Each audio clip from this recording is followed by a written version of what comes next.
5 tips belajar bahasa Jepang dari nol. Guys, welcome back to our show, Papa Sensei. Hari ini Papa akan ngasih tahu rahasia bagaimana kamu belajar secara autodidak bahasa Jepang dari nol. Oke, kita mulai dengan nomor 1. Nomor 1 adalah mental. Mental ini adalah pengertian adalah target yang jelas dan terukur. Kenapa bilang begitu? Karena kita tahu belajar itu harus ada deadline. Kenapa kalau nggak deadline?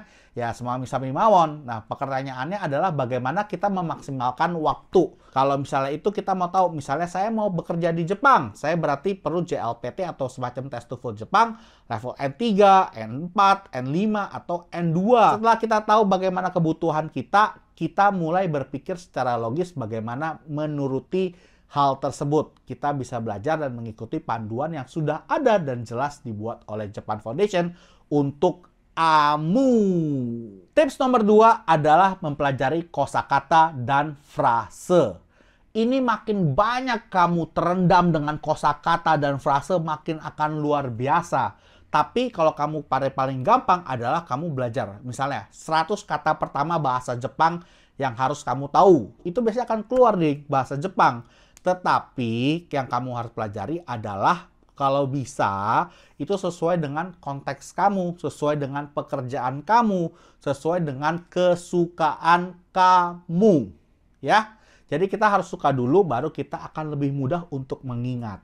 Papa mendukung penguasaan kosakata karena Papa sendiri punya pengalaman. Ketika di Jepang, Papa sama sekali kemampuannya memang kurang lebih nol. Kenapa bilang begitu? Ya tidak bisa apa-apa. Tetapi kita tahu sebagai orang asing, mereka juga menyadari bahwa kita orang asing.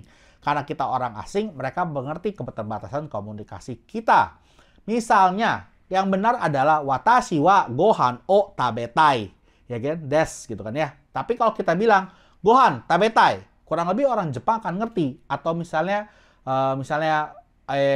WC, toire wa doko desu ka? Tapi kalau misalnya kita nggak ngerti, toire doko. Nah, kurang lebih orang Jepang sudah mengerti.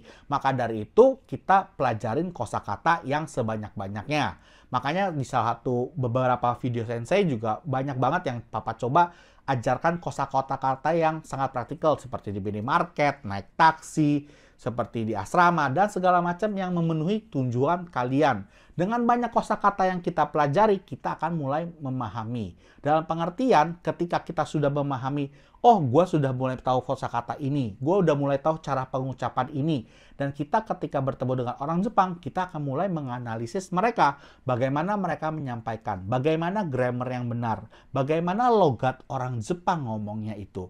Jangan lupa juga nonton Chassis supaya jadi orang Jepang. Tips nomor 3 adalah cari bahan seru dan listening. Bahan seru ini seperti film-film, seperti musik dan segala macam. Kenapa? Semakin kita suka, seperti tadi bilang nomor 2, kita bilang makin suka dengan barang tersebut, semakin suka dengan budaya tersebut, kita akan termasuk dengan immerse. Kita akan semakin dapat mudah meresap dengan otak kita, dengan kebahagiaan. Ingat, belajar itu harus menjadi senang, bukan menjadi terpaksa. Tapi kalau Papa sendiri kasusnya sih, terpaksa memang lebih cepat sih bisanya. Jadi tergantung kebutuhan kamu ya guys. Bahan seru yang dimaksud Papa ini adalah seperti anime atau mungkin musik video.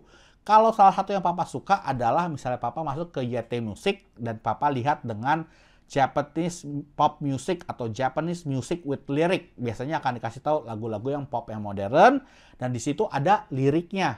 Nah, kalau misalnya bahasa Indonesia mungkin lagu Jepang dengan lirik, tapi cuma beberapa yang ada subtitlenya ya. Jadi kurang lebih ada plus minusnya, tetapi usahakan sekali menggunakan yang ada liriknya. Kalau nggak ada liriknya, ya udah cara manual, masuk ke Google, di search liriknya. Kalau bisa yang pakai romanji gitu ya. Jadi kita mulai belajar bagaimana mendengarkan pengucapan dan intonasi. Tips nomor 4. Tips nomor 4 adalah membaca dan menulis. Ketika kita bilang membaca, tentu aja kita harus tahu bahwa alfabet Jepang itu sedikit berbeda dengan alfabet bahasa Indonesia.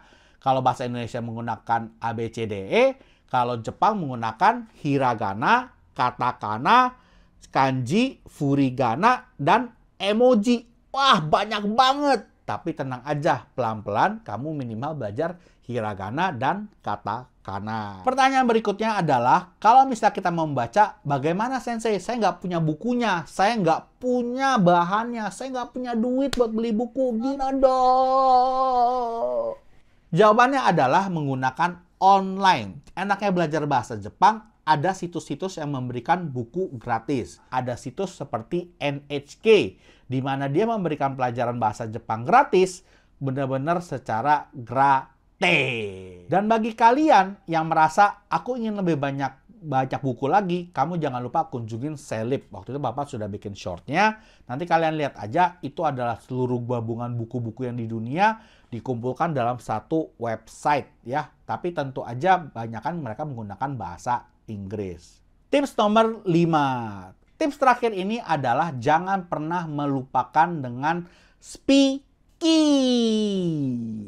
Kenapa Papa bilang gitu? Karena gigi Papa tahu kuning, tapi bukan itu jawabannya. Maksud Papa speaking adalah kita tentu aja tujuan akhir untuk berkomunikasi. Ya, berkomunikasi berarti berbicara. Maka dari awal harus berkomunikasi itu direncanakan.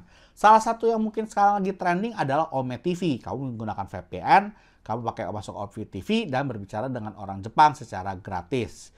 Cara kedua adalah berkomunitas, masuk Telegram Papa Sensei, masuk Facebook Papa Sensei. Kamu masuk di mana kamu nanti bisa bertemu teman-teman dan latihan kaiwa ataupun latihan yang kamu butuhkan untuk belajar dan bekerja di Jepang sesuai dengan keinginan kamu. Itulah 5 tips belajar bahasa Jepang dari nol. Bagaimana menurut kalian? Ada yang aneh? Ada yang susah?